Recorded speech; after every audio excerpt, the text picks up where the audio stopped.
আমি সজীব ওয়াজেদ জয় বলছি।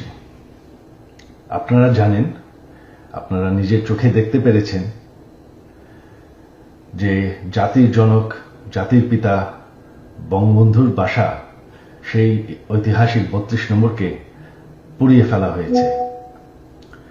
এই প্রটেস্টার তো বলবো না, এই মব জাতির পিতার বাসাকে পুড়িয়ে ফেলায়।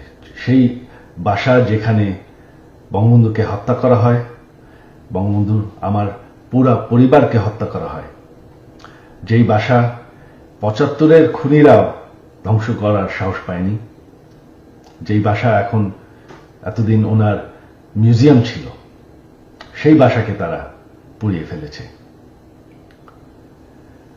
বঙ্গবন্ধু একটি দলীয় বিষয় না,